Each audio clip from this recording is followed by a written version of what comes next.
There's a spiritual thread that runs through discussions of physical blindness and uses physical blindness as a way of describing both clarity of seeing from a spiritual point of view and blindness from a spiritual point of view. There are four scriptures this morning for the readings that are a part of the lectionary cycle. One is Samuel.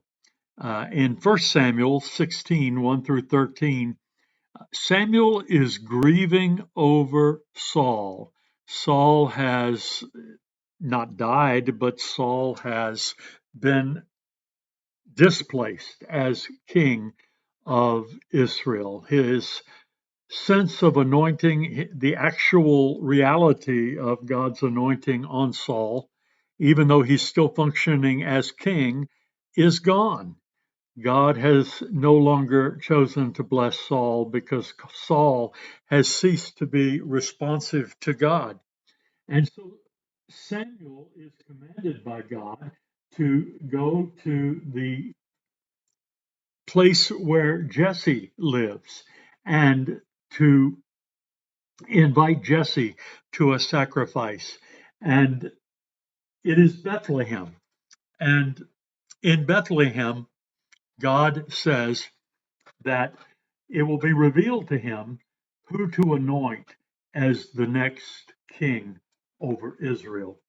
That Samuel will see, uh, he will have insight, he will have discernment, he will know who that shepherd will be for the people of Israel. And all of the sons of Jesse come before Samuel except for David, who is actually functioning as a shepherd in that moment. He is out in the field with the sheep.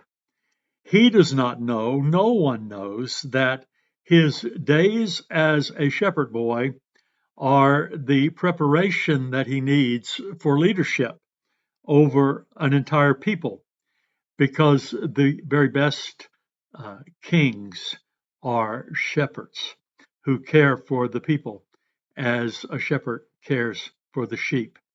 When Samuel finally does see David, God speaks to him. David is ruddy, but he has beautiful eyes, we're told. And Samuel sees those eyes. Now, God has already told Samuel not to look on the outward appearance, but to look at the heart. And when he sees David, he has clarity. He has clarity. And so, what we want to say about clarity and seeing clearly is that clarity comes from seeing as God sees. And there are two ways that in this passage we see God sees. God sees the heart of people.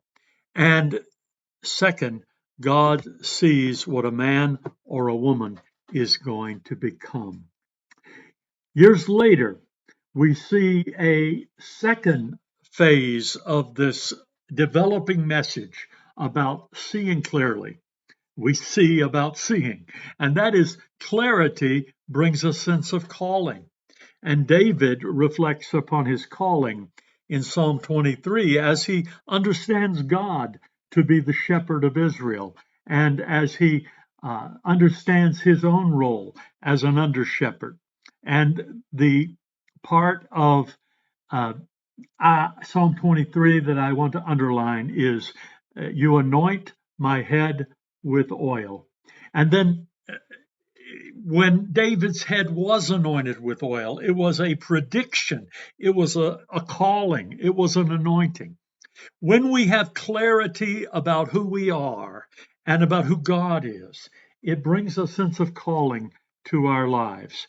And then the third thing is in Ephesians 5 8 through 14, where Paul is speaking to the church at the city of Ephesus, and he says, once you were in darkness, but now in the Lord, you are light. It doesn't just say you're in light, but you are light. Walk as children of light, for the fruit of the light is found in all that is good and right and true.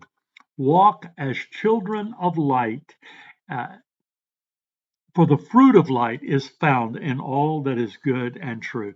And so he reminds them not to take part in the unfruitful walks of darkness. And he closes that passage by saying, "Sleeper awake, rise from the dead, and Christ will shine on you."